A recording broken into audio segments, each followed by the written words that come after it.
नमस्कार दोस्तों, आज के हमारे वीडियो में हम पढ़ेंगे भूगोल एवं प्राकृतिक संसाधन। इनके क्वेश्चन हम पढ़ेंगे और आप सभी से रिक्वेस्ट है कि मेरे वीडियो को देखने से पहले चैनल को सब्सक्राइब करें और बेल आइकन को ज़रूर दबाएं। और मैं आपके सामने ये ग्राम सेवक से संबंधित क्वेश्चन हैं जो मैं आपको लिए लेकर आई हूँ। तो आई होप आपको पसंद आए और मेरे वीडियो को ज़रूर देखें, वीडियो को लाइक करें। तो चलिए दोस्तों, आज का हमारा पहला क्वेश्चन है पृथ्वी का निकटतम तारा। पृथ्वी का निकटतम तारा कौन सा है? तो वो है प्रोक्सीमा। पृथ्वी का निकटतम तारा कौन सा है? प्रोक्सीमा। अगला क्वेश्चन है सूर्य के सबसे दूर स्थित ग्रह। सूर्य के सबसे दूर स्थित ग्रह कौन सा है? तो सूर्य के सबसे दूर कौन सा ग्रह स्थित है? नेपच्यून। कौन सा ग्रह स्थित है? नेपच्यून यानी वरुण। अपनी भाषा में इसे क्या कहते हैं? वरुण। सौरमंडल का सबसे छोटा ग्रह कौन सा है? तो सौरमंडल का सबसे छोटा ग्रह, ये बहुत ही आसान क्वेश्चन है, ये है बुध ग्रह। अगला क्वेश्चन है हमारी गैलेक्सी की आकृति है। हमारी जो गैलेक्सी है उसकी आकृति कौन सी है? तो दोस्तों, हमारी गैलेक्सी की आकृति है, कैसी है? सर्पिल आकार की। हमारी जो गैलेक्सी है वो कौन सी है? सांप के आकार की है। पृथ्वी किस गैलेक्सी का भाग है? पृथ्वी कौन सी गैलेक्सी की का भाग है? तो वो है मिल्की वे। मिल्की वे गैलेक्सी है, एक नाम है। हमारे अंतरिक्ष में मिल्की वे गैलेक्सी है जिसका भाग है। अगला क्वेश्चन है सौरमंडल में ग्रहों की संख्या कितनी है? तो सौरमंडल में ग्रह की संख्या कितनी है?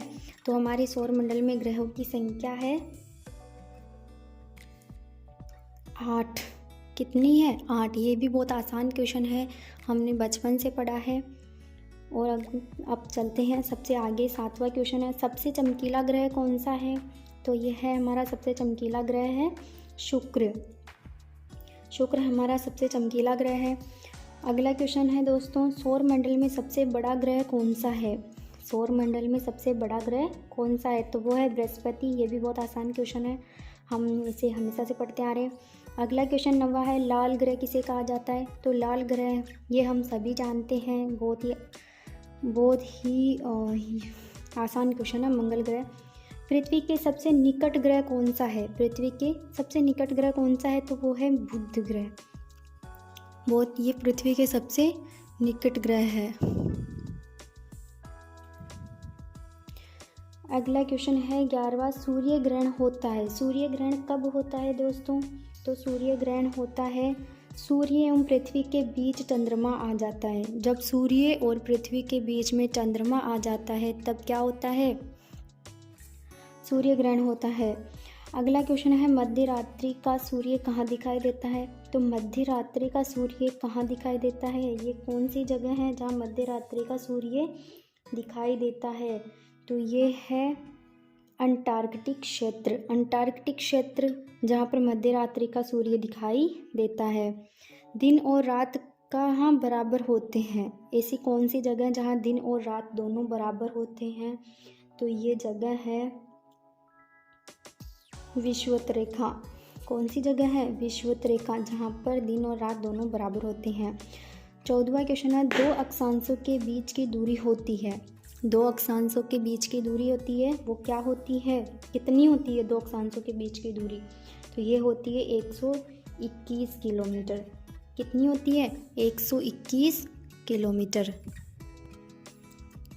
अगला क्वेश्चन है 15वां पृथ्वी एक चंद्रमा के बीच स्थित है, अंतरिक्ष को किस नाम से जाना जाता है?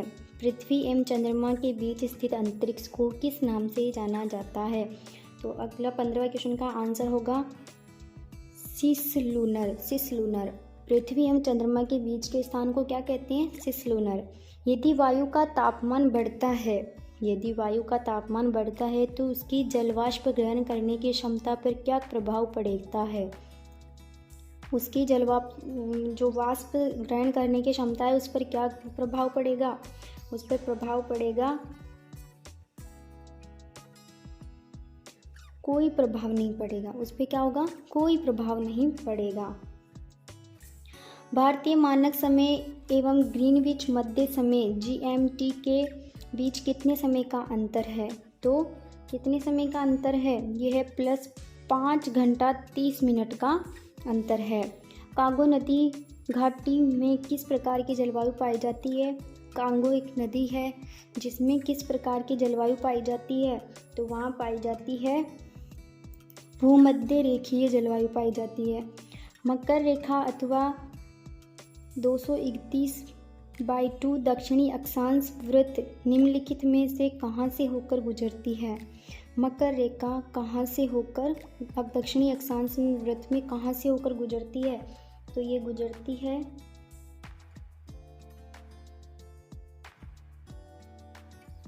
कहाँ से होकर गुजरती है? भूमध्य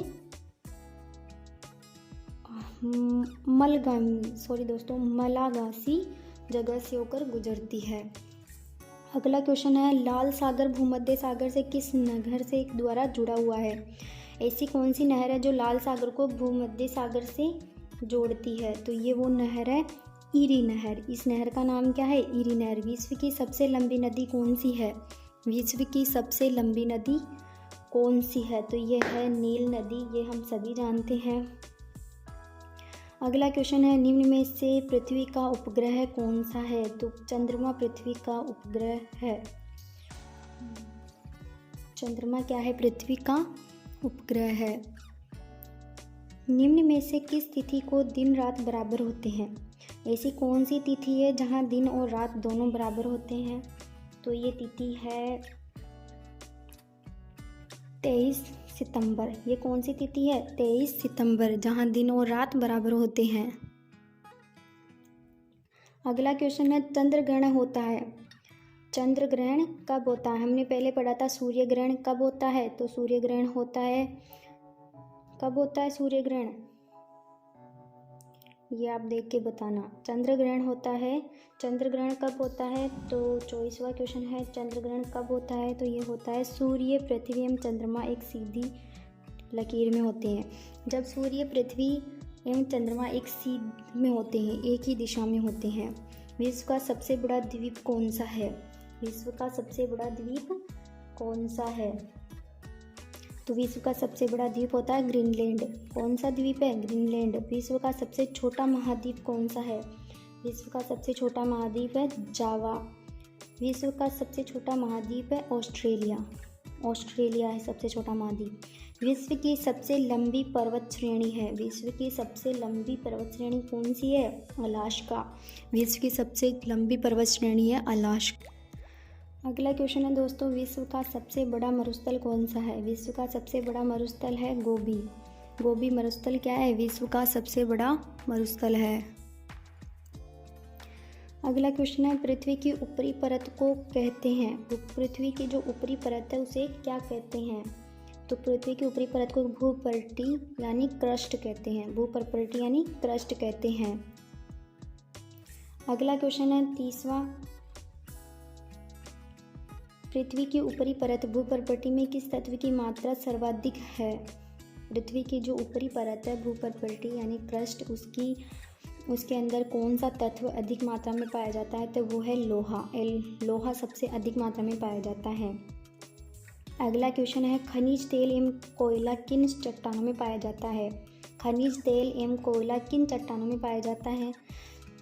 तो ये पाया जाता है अवसादी चट्टानों में। कौन सी चट्टानों में पाई जाती है? अवसादी चट्टानों में। विश्व का सबसे ऊंचा ज्वालामुखी पर्वत है। विश्व का सबसे ऊंचा ज्वालामुखी पर्वत है वो कौन सा है?